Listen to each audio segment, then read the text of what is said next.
When traveling through Central Asia, Uzbekistan or Kazakhstan, many foreigners wonder, where are the Koreans from in Central Asia? How did they get here? Korea is so far from here, isn't it? They will not be able to obtain detailed information on this issue from the local population since, for Uzbeks and Kazakhs, Koreans have always been classmates, neighbors, friends, and acquaintances. The Korean diaspora has become so integrated in the countries of Central Asia that no one even thinks about the background of the resettlement of Koreans here. We want to dedicate this video specifically to the topic of the resettlement of Koreans in Central Asia.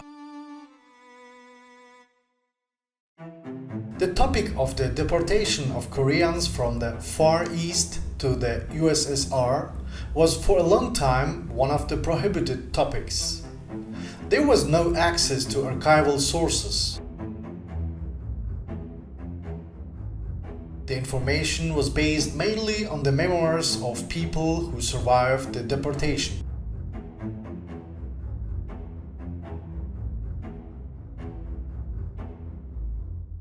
In the 1960s, this topic began to attract more and more attention among historians and publicists. The background is as follows.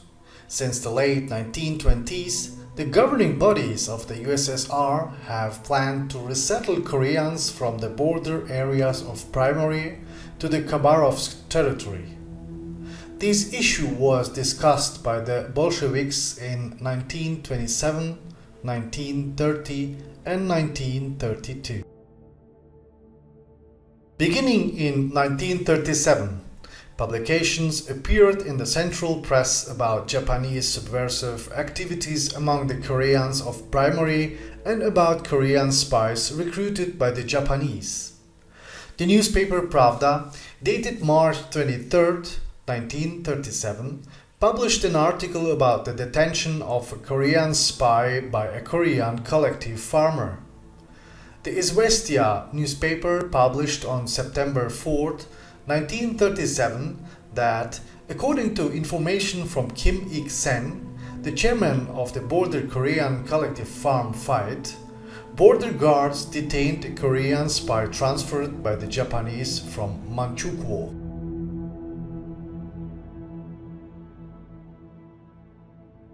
In September 1937, the deportation of Koreans to Central Asia began on the basis of a joint resolution of the Council of People's Commissars and the Central Committee numbered 1428-326 on the eviction of the Korean population from the border areas of the Far Eastern Territory, dated August 21, 1937. The document was signed by Stalin and Molotov.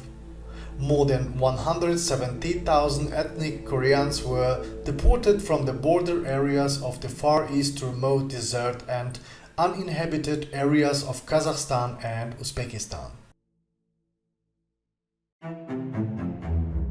As was customary then, before the deportation, the NKVD carried out large-scale repressions. Almost all Korean party leaders and the Korean section of the Comintern were removed from their positions. Most Koreans who had higher education were arrested.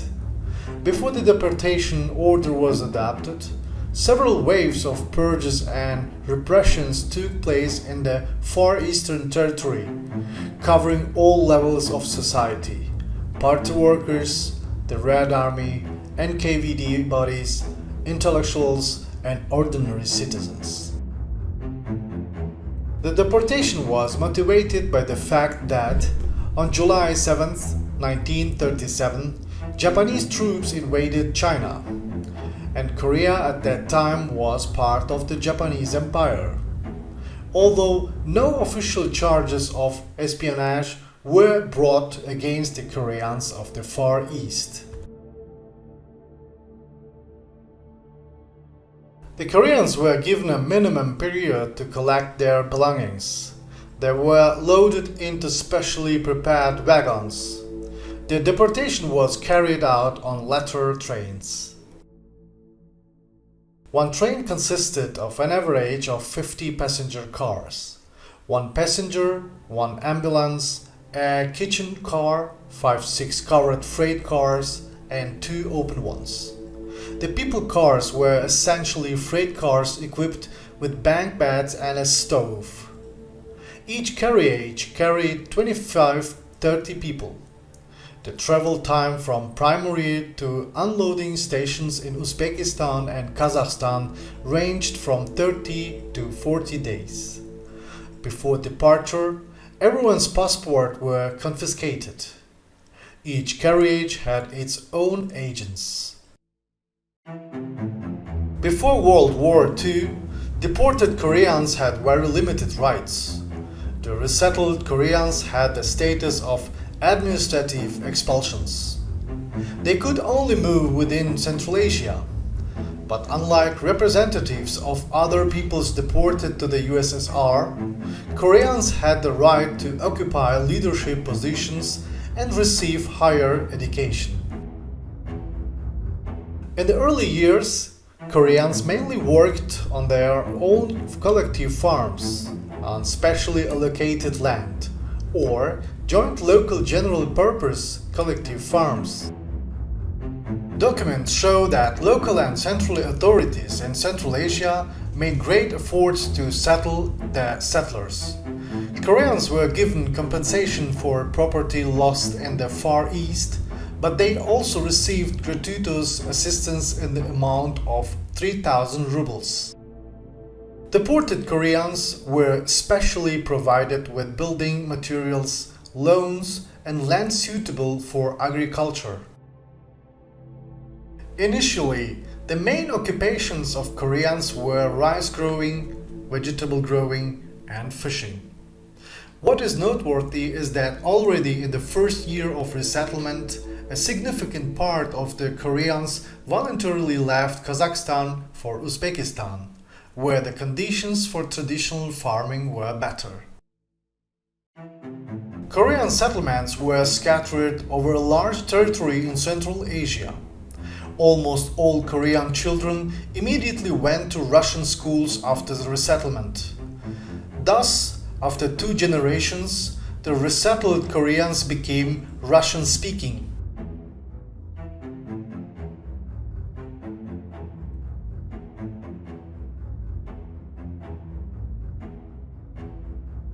As a result, the term Koryo Saram appeared, that is, the descendants of Koreans originally resettled from the Far East. Unlike Koreans, in some other countries, mixed marriages became typical for Koryo Saram, which reached 40% by the end of the Soviet period.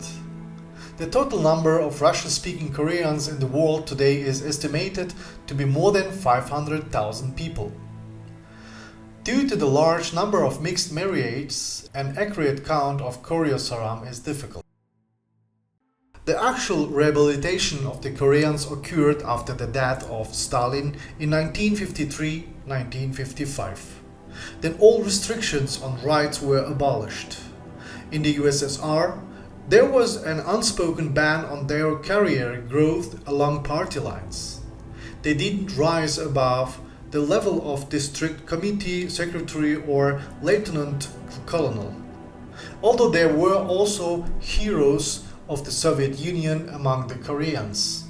In other areas, including public administration or Ministry of Internal Affairs, there was no noticeable discrimination. In the 1970s, Koreans already held the positions of ministers and allied deputies. Ministers. There were also Koreans, academicians of the USSR, Academy of Sciences. En masse, Koreans began to leave the traditional sphere of agriculture and receive higher education. After the restrictions were lifted, most Koreans moved to Russia, mainly in the central regions. According to estimates, there are currently about 150,000 Koryo-Saram living in Russia, 100,000 in Kazakhstan and 200,000 in Uzbekistan. This is the history of the resettlement of Koreans in Central Asia. They are and will remain an integral part of the peoples of Central Asia. Stay with us and you will learn a lot of interesting things.